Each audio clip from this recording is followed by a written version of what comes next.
So it is no less shocking today than it was almost a year ago. The face-to-face killing of a sitting judge. Literally, he was sitting down smoking a cigarette. The killing was by his longtime friend, the sheriff of Letcher County, Kentucky, the now former sheriff, Mickey Stines, who is awaiting trial on one count of murder of a public official. And since the shooting was caught on surveillance video, there's really no doubt who pulled the trigger multiple times. But the why is still a mystery.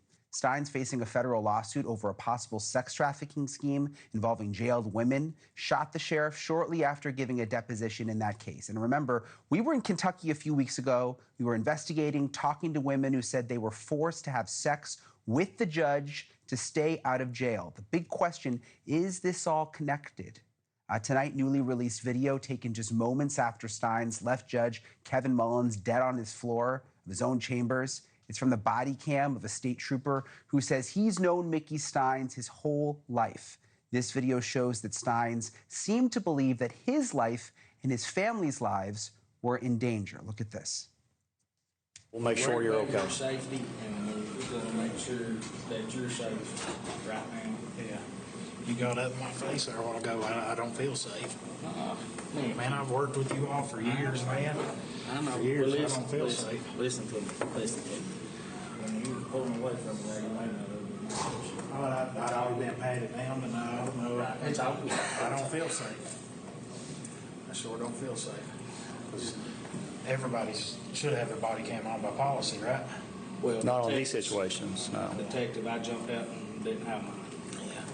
I was actually home cutting grass. This is a crime scene now. We don't have to wear them, but I am wearing mine. Making everybody else that was originally here get out and knew I didn't have nothing, though. Yeah. I ain't got nothing, guys. I believe you. Mickey, you know I ain't gonna let nothing happen to you, okay? So I want to bring in someone who has interrogated many killers during his 27 years as an FBI special agent, Bobby Chacon. Bobby, thank you for being here tonight. Very strange case. I was in Kentucky a couple weeks ago digging in. Now we've got the body camera video. What do you make of it? I mean, the sheriff seems to be, there's something really wrong. Yeah, it's really tough, Brian, to tell whether or not he's genuinely disoriented and confused, or he's trying to play those at the scene into some kind of sympathy. He's still acting like he's in charge. He's still acting like he's making decisions. So it's really, it's a bizarre, very unique situation for the officers involved. Some of these probably worked with him or for him. He was, the sheriff, so he was a top dog in law enforcement in this county. So, I mean, I imagine that this was a very, very unusual circumstance for them to be questioning this guy who they usually took orders from.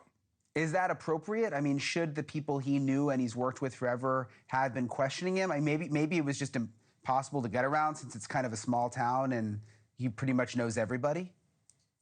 Well, I mean, it was the Kentucky State Police who were doing the kind of questioning, and the one trooper, the state police officer, said, I've not known you that much. I've known you, but they probably worked with him in a very, a position of authority, even if he wasn't over them. But no, it's not ideal. I would never want to interrogate somebody that I knew and worked with personally.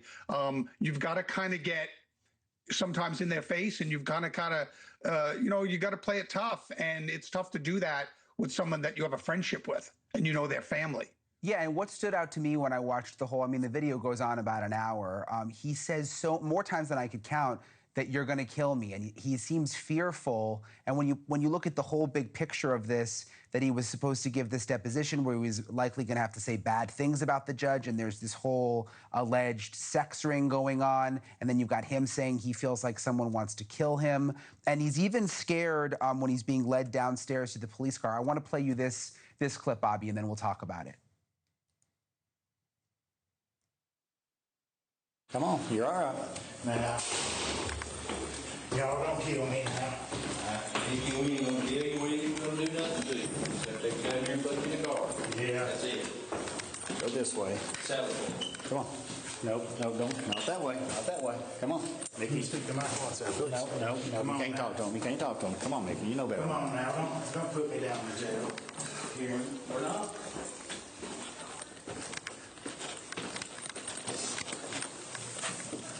Is that the jail or is this? This is right here. Come on How do now. we get in the saddle car? Is that what? It cuts left right here. I have been. Open the door. Hold on, give it a second. There shouldn't have been nobody in there. No, Come on now. everybody's on lockdown. Come on now. Yes, sir. All right.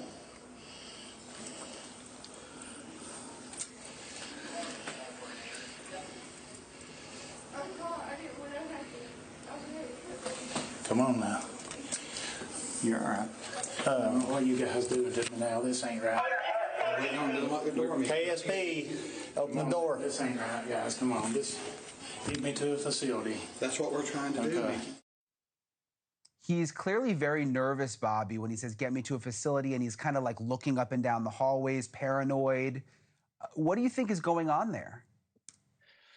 You know, it's hard to tell whether that's a genuine paranoia, a genuine concern, or he's still trying to play the victim here. Like, he's like, you know, I watched this whole video too. Like you said, it goes on for a while, and I started getting frustrated with them. I would have simply reminded him that no one's doing any killing here, Mickey, except you. You're a cold-blooded murderer. You know, this is one of those rare situations where there is no dispute of what happened. The only killing that was done here today is you killed somebody, you know, and so I would have kind of gotten a little tougher with him and reminded him that he's a perpetrator now. He's no longer the sheriff. You know, he's got to listen to what they're telling him. And I would have probably, you know, I'm not saying I would have manhandled him, but I would have handled him a little differently. I wouldn't have opened the back of the car to make him look in there and say, stop worrying about other people killing. The only killer here is you today. And I would have kind of gotten in his face and reminded him of that. It's so unusual, obviously. I don't know that it's ever happened for an acting sheriff to kill the acting judge in the courthouse, and then for there to be this whole backstory with the federal lawsuit and the alleged sex trafficking. What surprises me is that we cannot find that there is an active state investigation into the whole bigger picture here of possible corruption and what's happening in this county. What do you make of that? Does that surprise you? It surprised me that there was no state level. Maybe, you know, hopefully there was either a federal investigation or somebody's looking at this, because you're right. I mean, there is a lot more to this than meets the eye. There is a lot going on here. And he himself, as the sheriff, must have felt that he had some culpability, that he had some guilt, he had some liability to take this kind of step. He knew where this was going to go. He was going to go to jail for the rest of his life. And to take that kind of step, he had to have felt like he had some portion of guilt, or he had some portion of liability if this judge wasn't killed, to keep him quiet or something. So, you know, there's a lot more to it. This wasn't a guy seeking justice and killing the judge because the judge did something wrong. This was a guy killing the judge, hoping that his own culpability, his own liability in this scheme or whatever was happening would be lessened if the judge was out of the picture.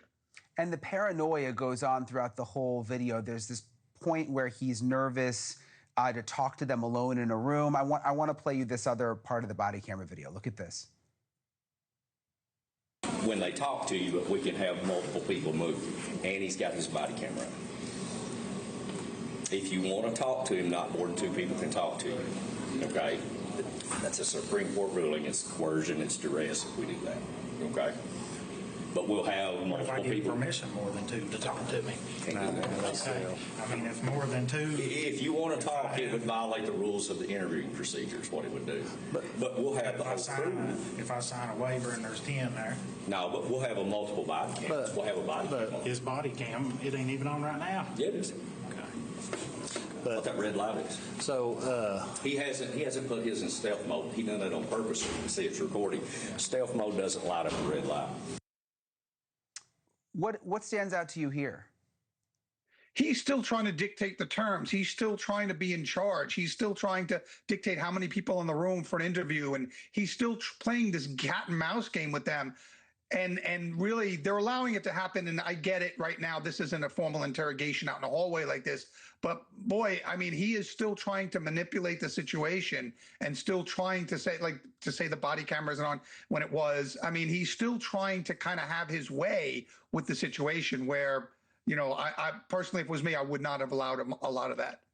Yeah, I'm sure it's awkward for them having known this guy. One of the officers was saying he's known him for like 20 or 30 years, and he just shot the judge and killed the judge, who they all also know. So certainly a situation they never expected to be in. But, you know, with some cases, Bobby, you just know there's more to it. And I think that's the case here. I mean, there's something going on in this town. So we're going to keep digging into it. Bobby Chacon, thank you for coming on tonight. Really appreciate it. Thank you.